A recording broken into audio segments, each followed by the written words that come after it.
மலேசிய இந்தியர்களும் இந்துக்களும் அண்மைய காலமாக குறிப்பிட்ட சில தரப்புகளால் நாலா பக்கமும் சீண்டப்பட்டு வருவது ஊரறிந்த விஷயமே.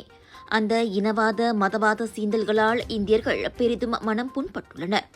இந்நிலையில் இந்திய சமூகத்துடனான தனது குடும்பத்தின் நெருக்கம் குறித்து நாட்டின் பேரரசியார் ராஜா ஷாரிட் சோஃபியா 2018 ஆண்டு பதிவிட்ட ஒரு சமூக ஊடக பதிவை மீண்டும் பகிர்ந்திருப்பது அக்காயங்களுக்கு அருமருந்தாக பார்க்கப்படுகிறது.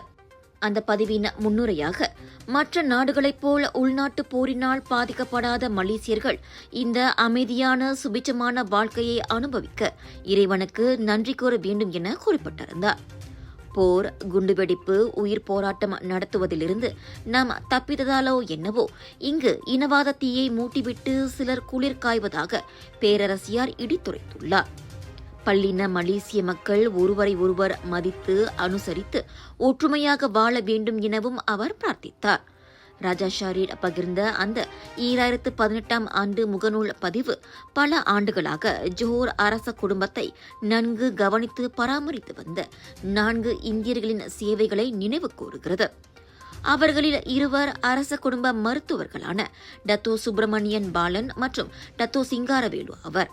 தனது கணவரும் மாமன்னருமான சுல்தான் இப்ராஹிம் மற்றும் இதர அரச வாரிசுகளுக்கு உடல் சுகவீனம் ஏற்படும் போதெல்லாம் இரவு பகல் பாராமல் ஓடோடி வந்து அவர்கள் சிகிச்சை பார்த்தவர்கள். மறைந்த தனது புதல்வர் துங்கு ஜாலில் கல்லீரல் புற்றுநோயால் பாதிக்கப்பட்டிருந்த போதும் அவருக்கும் அந்த இருவருமே சிகிச்சை அளித்ததை ராஜா ஷாரிட் நினைவு கூர்ந்தார். இவ்வேளையில் பட்டத்து இளவரசரான TMG 1 வயதாக இருக்கும் போதிலிருந்தே கேடயமாக இருந்து அவரை பாதுகாத்து வந்தவர்தான் மோகன் என்பவர். சுல்தான் இப்ராஹிம் வெளியில் சென்றால் பாதுகாப்பு கருதிய அரண்மனையிலேயே அவர் தங்கச் சொல்லும் அளவுக்கு நம்பிக்கையுரியவர் மோகன். 4ஆம் அவர் சுல்தான் இப்ராஹிமுடன் உடன் செல்லும் பாதுகாப்பு அதிகாரியான சுகுமாரன். ஒருமுறை சுல்தான் கடிந்து கொண்ட போதிலும் அவர் மீது பாசமும் விசுவாசமும் குறையாமல் சேவையாற்றியவர் சுகுமாரன் அவர்.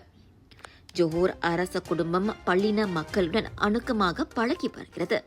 எனினும் இப்போது இந்தியர்கள் நெருக்கடிக்கு ஆளாகி இருப்பதால் இந்த 4 இந்தியர்களின் அன்பையும் விசுவாசத்தையும் பகிர்கிறேன் என 2018 ஆண்டு பதிவை ராஜா ஷாரிட் சோஃபியா முடித்திருந்தார்.